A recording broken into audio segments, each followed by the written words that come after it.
Phone பார்க்குறோம். Phone எத்தனை hours பார்க்குறோன்றது குழந்தைங்களுக்கும் தெரியல. இன்றைக்கி பெரியவங்க கூட ஃபோனுக்கு நிறைய அடிக்ட் ஆகிருக்காங்க. ஸோ இந்த தூக்கம் கெடும்போது என்ன ஆகுது அப்படின்னு சொல்லி பார்த்தீங்கன்னா, நம்மளோட ஏஜையே அதிகமாக காட்டக்கூடிய அளவுக்கு நம்ம கண்கள் ரொம்ப டயர்டாயிடுது. ஃபுட்டுக்கும் கண்ணுக்கும் என்ன சம்மந்தம்னு சொல்லி யோசிப்பாங்க. நம்ம சாப்பிட்ற ஒவ்வொரு ஃபுட்டுமே நம்ம கண்களை பாதிக்கும். கண்கள் கொஞ்சம் ஸ்பீடாக பார்க்கும்போது தான் கண்களுக்கு பிளட் சர்க்குலேஷன் அதிகமாக கிடைக்கும். இப்போ நம்ம இந்த பண்ண போகிற எக்ஸசைஸ் லெஃப்ட் டு ரைட்டும் ரைட்டு டு லெஃப்ட்டும் நம்ம பார்க்குறோம். அந்த எலும்புக்குள்ளே உங்களோட ஆள்காட்டி விரல சின்ன ஒரு அழுத்தத்தை கொடுங்க. லைட்டாக ஒரு ப்ரெஷரை கொடுங்க. அது clockwise anti clock wise கிடையாது. மெதுவாக ஒரு 5 times to 5 முறையிலேருந்து ஒரு 10 டைம் வரைக்கும் லைட்டாக ஒரு அழுத்தத்தை மெதுவாக கொடுத்துட்டே இருங்க.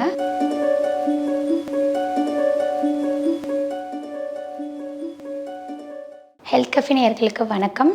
நான் Brinda, dietician and yoga trainer. நம்ம இன்றைக்கி என்ன டாபிக் பார்க்க போகிறோன்னு பார்த்தீங்கன்னா, நம்ம கண்களை பற்றி பார்க்க போகிறோம். ஸோ நம்ம பாடியில் இருக்கிற எல்லா ஆர்கான்ஸுமே ரொம்ப முக்கியம்தான். ஆனால் அதுலேயும் இந்த உலகத்தை அழகாக காட்டக்கூடிய நம்ம கண்கள் தான் ரொம்ப ரொம்ப முக்கியம். ஸோ அதை எப்படி பாதுகாக்கிறது அப்படின்ற பற்றி இன்றைக்கி பார்க்க போகிறோம். ஸோ நம்ம கண்கள் எதனால் இன்றைக்கி இவ்வளோ வலுவிழந்து பார்வை ரொம்ப குறைபாடு அதிகமாக வருது அப்படின்றத பார்க்கலாம். அந்த காலத்தில் நம்ம பார்த்தோம்னா வயசானவங்க மட்டும்தான் கண்ணாடி போட்டிருப்பாங்க. அப்புறமேட்டு கொஞ்சம் சின்ன குழந்தைங்கள யாரோ ஒருத்தர் 2 பேரை மட்டும்தான் நம்ம கண்ணாடி போட்டு பார்த்துருப்போம். ஆனால் இன்றைக்கி காலகட்டத்தில் முக்கால்வாசி குழந்தைங்க பார்த்திங்கன்னா கண்ணாடி போட்டிருக்காங்க. ஸோ அது எதனால் இது காரணம் அப்படின்னு நீங்கள் நினைக்கிறீங்க? நம்ம என்னென்ன காரணன்றதை இப்போ பார்க்கலாம். அதில் முதல் ரீசன் ஃபுட்டு. ரெண்டாவது நம்மளோட மீடியா, நிறைய டிவி, ஃபோனு அதெல்லாம் பார்க்குறோம். அந்த காலத்தில் பார்த்திங்கன்னா டிவி இருக்கும், எல்லார் வீட்லேயுமே டிவி இருக்கும். அதுக்குன்னு ஒரு டைம் இருக்கும். நம்ம ஒரு ஒளிமொழியுமோ ஏதோ ஒரு ப்ரோக்ராமை ஒரு அரை மணி நேரம் மட்டும்தான் பார்ப்போம். ஸோ டைம் கம்மியாக இருக்கும்போது நம்ம கண்ணுக்கு அந்த கெட்டரேஸ் அவ்வளோ படாது. ஆனால் இன்றைக்கி ஃபோன் பார்க்குறோம். ஃபோன் எத்தனை ஹவர்ஸ் பார்க்குறோன்றது குழந்தைங்களுக்கும் தெரியல. இன்றைக்கி பெரியவங்க கூட ஃபோனுக்கு நிறைய அடிக்ட் ஆகிருக்காங்க. ஸோ அதுவுமே ரொம்ப நேரம் பார்க்குறாங்க. அப்போது அந்த கண்ணோட கருவி ரொம்ப பாதிக்கப்படுது. அடுத்தது பார்த்திங்கன்னா தூக்கம். நைட்டு படுக்கும்போது கூட அந்த ஃபோன் பார்த்தா தான் நிறைய பேரே தூங்குறாங்க. ஸோ ஃபோன் பார்த்துட்டே இருக்கும்போது அது அரை மணி நேரம் பார்க்குறோமா இல்லை 1 மணி நேரம் பார்க்குறோமான்றது அவங்களுக்கே தெரியல. ஸோ அந்த டைம் பார்த்திங்கன்னா கன்சூமிங் போய்கிட்டே இருக்குது. ரொம்ப நேரம் பார்க்கும்போது நம்ம கண்களோட தூக்கமும் கெட்டு போகுது. ஸோ இந்த தூக்கம் கெடும்போது என்ன ஆகுது அப்படின்னு சொல்லி பார்த்திங்கன்னா, நம்மளோட ஏஜையே அதிகமாக காட்டக்கூடிய அளவுக்கு நம்ம கண்கள் ரொம்ப டயர்டாயிடுது. கண்ணை சுற்றி கருவளையம், கண்கள் பாதிக்கப்படுறது மட்டும் இல்லாமல் கண்ணை சுற்றி இருக்கிற பகுதியுமே நம்மளுக்கு பாதிக்கப்படுது.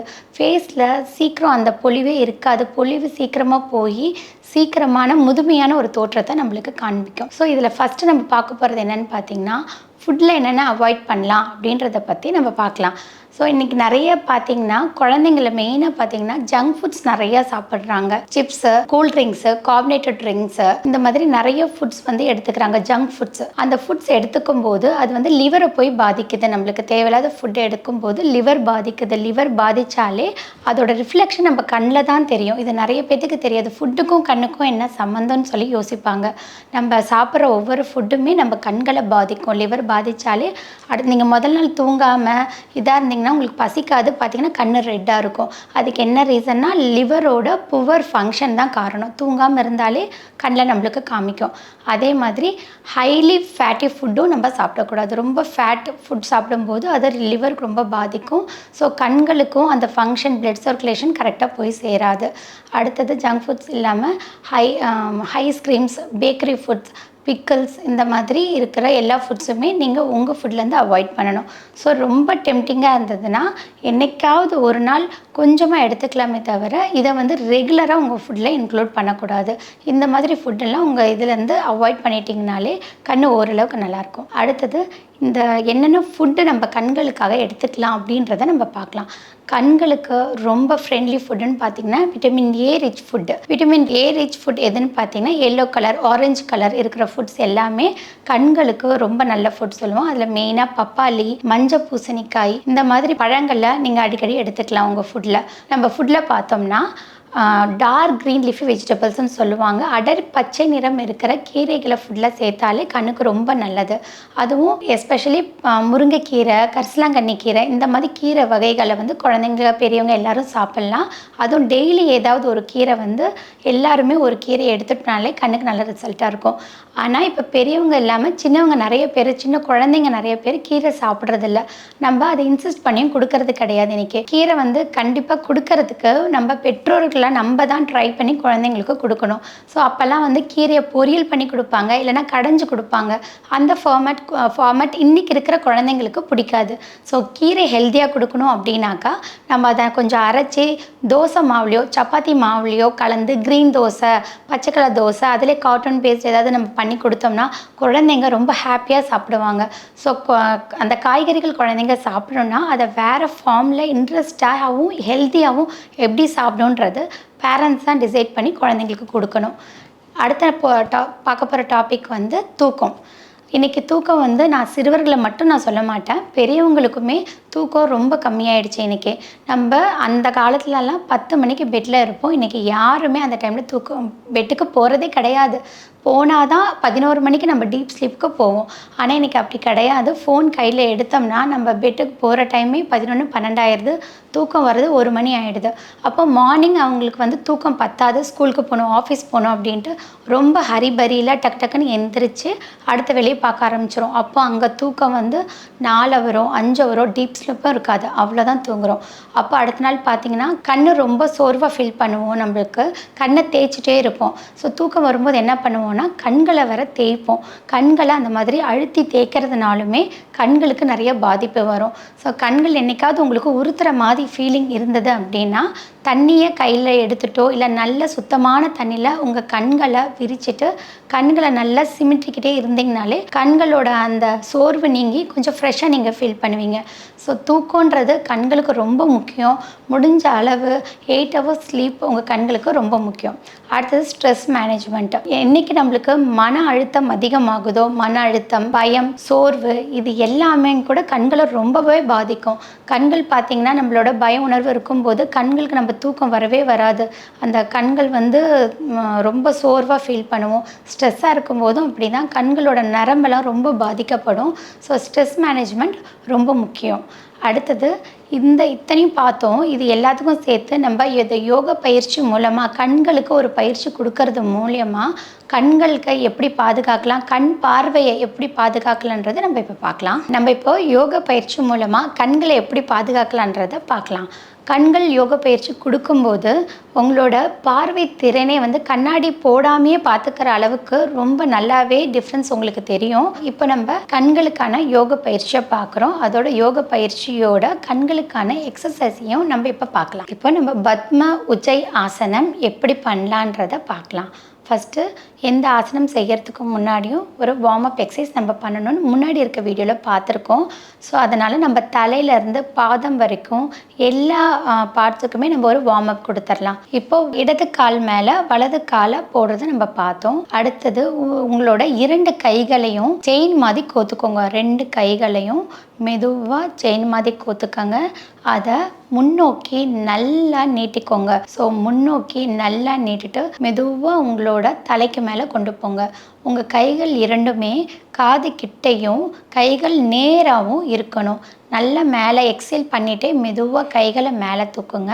அந்த கைகளை தூக்கிட்டு மெதுவாக கைகளும் பின்னோக்கி கொஞ்சம் போகணும். அதோடு உங்கள் தலையும் பின்னோக்கி போகணும். போயிட்டு அந்த பொசிஷனில் அப்படியே நில்லுங்க. நின்றுட்டு இது கண்களுக்கு பிளட் சர்க்குலேஷன் போடுறதுக்கு ரொம்ப உதவும் இந்த பொசிஷன். இதில் எக்ஸேல் பண்ணணும். நீங்கள் 10லேருந்து 20 முறை வந்து எக்ஸேல் பண்ணுங்கள். நல்லா எக்ஸேல் பண்ணிவிட்டு திருப்பி நார்மலுக்கு வாங்க. கை மேலே கொண்டு வந்து நார்மலாக உங்கள் தலைக்கு மேலே வச்சுட்டு மெதுவாக உங்கள் 2 கைகளும் கீழே கொண்டு வாங்க.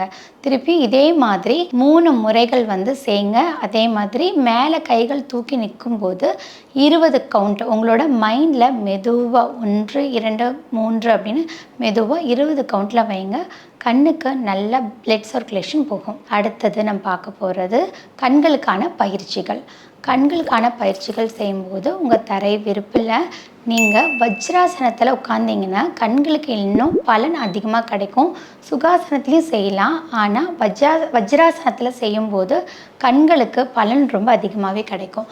இதில் ஃபஸ்ட் என்ன பண்ணால், கீழே வஜ்ராசனத்தில் உட்காந்துக்கோங்க. வஜ்ராசனத்தில் உட்காந்துட்டு உங்களோட மற்ற கைகளை மடக்கிட்டு உங்களோட தம் ஃபிங்கர் மட்டும் தெரிகிற மாதிரி மெதுவாக கைகளை 2 பக்கமும் விரிக்கணும். உங்கள் கைகள் நல்லா விரிக்கணும், கைகள் மடங்கக்கூடாது. விரிச்சிட்டு உங்கள் தலை நேராக தான் பார்க்கணும், சைடில் பார்க்கக்கூடாது. உங்கள் தலை நல்லா நேராக இருக்கணும். உங்கள் ஸ்பைன் மெயினாக ஸ்ட்ரெயிட்டாக இருக்கணும். ஸ்பைன் ஸ்ட்ரெயிட்டாக இருந்தால் தான் கண் பார்வை நல்லாவே அந்த பக்கம் இந்த பக்கம் போகிறது உங்களால் பார்க்க முடியும். ஸோ உங்கள் 2 கைகளையும் நல்லா விரித்ததுக்கப்புறம் உங்கள் தலை நேராக இருந்ததுக்கப்புறம் உங்கள் கண்களை மட்டும் இடதுபுறமாக இருந்து வலதுபுறமாகவும் வலதுபுறத்தில் இருந்து இடதுபுறமாகவும் மெதுவாக அசைக்கணும். ஃபஸ்ட்டு ஒரு 2-3 டைம் மெதுவாக, அப்புறம் அந்த ஸ்பீடை கொஞ்சம் கொஞ்சமாக அதிகமாக்கிட்டே வரணும். கண்கள் கொஞ்சம் ஸ்பீடை பார்க்கும்போது தான் கண்களுக்கு பிளட் சர்க்குலேஷன் அதிகமாக கிடைக்கும். இப்போ நம்ம இந்த பண்ண போகிற எக்ஸசைஸ் லெஃப்ட் டு ரைட்டும் ரைட்டு டு லெஃப்ட்டும் நம்ம பார்க்குறோம். இது ஃபஸ்ட்டு கண் எக்ஸசைஸ். அடுத்த எக்ஸசைஸ், உங்களோட 2 கைகளும் உங்கள் மடி மேலே வச்சுக்கோங்க. இந்த தியான் முத்திரை மாதிரி இந்த கைகளை இந்த மாதிரி கோத்து வச்சுக்கோங்க கீழே. இதே வஜ்ராசனத்தில் இருங்க. உங்களுக்கு இந்த வஜ்ராசனத்தில் உட்காரும்போது ரொம்ப டிஸ்கம்ஃபர்ட்டாக இருந்ததுன்னா சுகாசனத்துக்கு மாறிடுங்க. இந்த வஜ்ராசனத்தில் கைகளை இப்படி வச்சுட்டு உங்களோட கண்கள் தலை நேராகவே அப்படியே இருக்கணும்.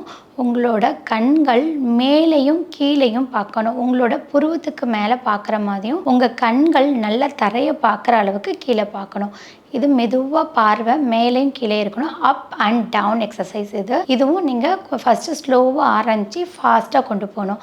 அப்போ தான் கண்ணோட பிளட் சர்க்குலேஷன் நல்லா இருக்கும்னு சொன்னேன். அந்த மாதிரி ஃபாஸ்ட்டாக கொண்டு போங்க. அடுத்த எக்ஸசைஸ், உங்களோட இந்த கட்டை விரல்கள் 2யும் உங்களோட ஃப்ரண்ட்டில் உங்களோட மெதுவாக உங்களோட மூக்குக்கு நேராக கைகளை ஸ்ட்ரெயிட்டாக நீட்டிக்கோங்க. இது கை பெண்ட் பண்ணக்கூடாது, நல்லா ஸ்ட்ரெயிட்டாக நீட்டிக்கணும். நீட்டிட்டு மெதுவாக உங்கள் கைகளை உங்களோட கண்களை நோக்கி மெதுவாக கொண்டு வரணும். உங்கள் கண்கள் 2ம் உங்களுடைய கட்டை விரலோட நகங்களை பார்த்துக்கிட்டே இருக்கணும். மெதுவாக முன்னாடி போயிட்டு மெதுவாக உங்களோட கண்களை நோக்கி பின்னாடி கொண்டு வரணும். ஸோ அது வரைக்கும் உங்களோட பார்வை கட்டை விரலோட நகங்களை மட்டும்தான் பார்த்துட்ருக்கணும். இது ஃபஸ்ட் இதே மாதிரி ஸ்லோவாக பண்ணணும். இது ஃபாஸ்ட் பண்ண வேணாம், இது ரொம்ப ஸ்லோவாக கொண்டு போயிட்டு ஸ்லோவாக கொண்டு வாங்க உங்கள் கைகளோட அசைவையும். ஸோ கண்களும் அதே மாதிரி மெதுவாக கொண்டு வரணும். இதுக்கப்புறம் நம்ம பார்க்க போகிறது கண்களை சுற்றி இருக்கிற இடத்துக்கு மசாஜ் கொடுக்குறோம். இது மசாஜ் கொடுக்கும்போது உங்களை கண்களுக்கு ரத்த ஓட்டம் நல்லாவே போகும். ஸோ இதோட கண் பார்வை உங்களுக்கு நல்லாவே தெரிகிறது, நல்லாவே கண் கூட நீங்கள் பார்ப்பீங்க. ஸோ நல்லா டிஃப்ரென்ஸ் தெரியும். இப்போ ஃபஸ்ட்டு எக்ஸசைஸ், உங்கள் 2 கைகளையுமே கண்களுக்கு கீழே இருக்கிற ஒரு எலும்பு தெரியும் உங்களுக்கு, நடுவில் கண்களுக்கு கீழே இருக்கிற ஒரு எலும்பில் தெரியும். அங்கே உங்களுடைய நடுவிரலை வச்சுட்டு கிளாக் வைஸ் 5 டைம்ஸும் ஆன்டி கிளாக் வைஸ் 5 டைம்ஸும் பண்ணுங்கள். இப்படி பண்ணும்போது பிளட் சர்க்குலேஷன் கண்ணுக்குள்ளே நல்லா போகும். மெதுவாக சுற்றுங்க. உங்களோட கைகளை நல்லா அந்த எலும்பில் படுற மாதிரி சுற்றுங்க. இப்போ கண்களுக்கு கீழே பார்த்தோம். அடுத்தது புருவத்துக்கு மேலே மத்தியில் நம்ம இதே எக்ஸசைஸாக பண்ணுறோம். அதே மாதிரி கைகளை வச்சுட்டு ரொம்ப அழுத்தமும் கொடுக்கக்கூடாது, ரொம்ப ஃபெதர் டச்சும் இல்லை. லைட்டாக ஒரு அழுத்தத்தை கொடுத்துட்டு மெதுவாக கிளாக் வைஸும் ஆன்டி கிளாக் வைஸும் சுற்றுங்க. இப்படி சுற்றிட்டு இருக்கும்போது உங்களுக்கு கண்களில் ரத்த ஓட்டம் ரொம்ப நல்லா கிடைக்கும் உங்களுக்கு. இது ஒரு சாதாரண எக்ஸசைஸ். மற்ற எக்ஸசைஸ் மாதிரி உங்களுக்கு ரொம்ப ஃபோர்ஸாகவோ இதுவும் பண்ணக்கூடாது. உங்கள் கைகளோட ஃபோர்ஸ் ரொம்ப நார்மலாக இருக்கணும். அப்போ தான் உங்களுக்கு கண்கள் எதுவும் பாதிப்பு இல்லாமல் இருக்கும். ஸோ இது ரொம்ப அழகாக நீங்கள் 2 கைகளும் கீழேயும் மேலேயும் பண்ணணும். இப்போ கண்களோட நம்ம இந்த புருவத்தோட ஸ்டார்டிங் பாயிண்டில் பார்த்தோம். அடுத்தது புருவத்தோட எண்டு பகுதியை நம்ம பார்க்கலாம். கார்னரில் இதே மாதிரி இதே மசாஜை உங்கள் கைகளை வச்சு உங்களுடைய அதில் ஒரு எலும்பு, ஒரு சின்ன எலும்பு கண்களை சுற்றி இருக்கிறது தெரியும். அந்த எலும்புக்குள்ளே உங்களோட ஆள்காட்டி விரலை சின்ன ஒரு அழுத்தத்தை கொடுங்க. லைட்டாக ஒரு ப்ரெஷரை கொடுங்க. அது clockwise anti clock wise கிடையாது. மெதுவாக ஒரு 5 டைம்ஸ் டு 5 முறையிலேருந்து ஒரு 10 டைம் வரைக்கும் லைட்டாக ஒரு அழுத்தத்தை மெதுவாக கொடுத்துட்டே இருங்க. கொடுத்துட்டு அதுக்கப்புறம் மெதுவாக உங்கள் கைகளை எடுத்துருங்க. இதுக்கப்புறமா என்ன பண்ண போகிறோம் அப்படின்னு பார்த்தீங்கன்னா, 2 கைகளையும் நல்லா தேய்க்கணும், உராயணும். 2 கைகளையும் உங்களோட பாம்ஸ் நல்லா தேய்கிற மாதிரி ஒரு சின்ன சூடு நல்லா கையில் வர வரைக்கும் நல்லா தேய்ங்க. தேய்ச்சிட்டு 2 கண்களுக்குமே உங்களோட அந்த பாம் சைடை, உங்களோட உள்ளங்கையை வந்து கண்ணை ரொம்ப அழுத்தாமல் மெதுவாக அந்த வெப்பம் வந்து மெதுவாக பரவுற மாதிரி கண்களுக்கு வைங்க. 2 கைங்கள்லையும் லைட்டாக ஊற்றி ஊற்றி எடுக்கணும் 2 டைமு. எடுத்துட்டு திருப்பியும் ஒரு கண்ணை வந்து திருப்பி ஒரு லைட்டாக ஒரு ரொட்டேஷன் எல்லா பக்கமும் இருக்கிற மாதிரி ஒரு ரொட்டேஷன் பண்ணிவிட்டு இந்த கண் எக்ஸசைஸை நம்ம முடிச்சிடலாம். நம்ம கண்களுக்கு தேவையான உணவு முறைகள் என்னென்ன பண்ணலாம், அதுக்கான யோகா பயிற்சிகளை என்னென்ன பண்ணலாம் அப்படின்றத பற்றி பார்த்தோம். இதே மாதிரி இது ரொம்ப பெனிஃபிட்ஸாக இருக்கும் உங்களுக்கு. உங்களுடைய கண் பார்வை உங்களுக்கு கொஞ்சம் கொஞ்சமாக நல்லா தெளிவாக தெரியுது, உங்களாலே நம்ப முடியாது. அவ்வளோ நல்ல பயிற்சி இது. ஆனால் இதை கண்டிப்பாக காலை மாலை 2 வேளையும் நீங்கள் பண்ணிங்கன்னா நல்ல ரிசல்ட்ஸ், கூடிய சீக்கிரம் நல்ல ரிசல்ட்ஸ் உங்களுக்கு கிடைக்கும். இதே மாதிரி நம்ம அடுத்த ஒரு நல்ல டாப்பிக்கோட உங்களை நான் சந்திக்கிறேன். வணக்கம். இந்த வீடியோ உங்களுக்கு பிடிச்சிருந்தா லைக் பண்ணுங்க, ஷேர் பண்ணுங்க, கமெண்ட் பண்ணுங்க. மறக்காம ஹெல்த் கஃபே தமிழ் சேனலை சப்ஸ்கிரைப் பண்ணிட்டு பெல் பட்டனை கிளிக் பண்ணிடுங்க.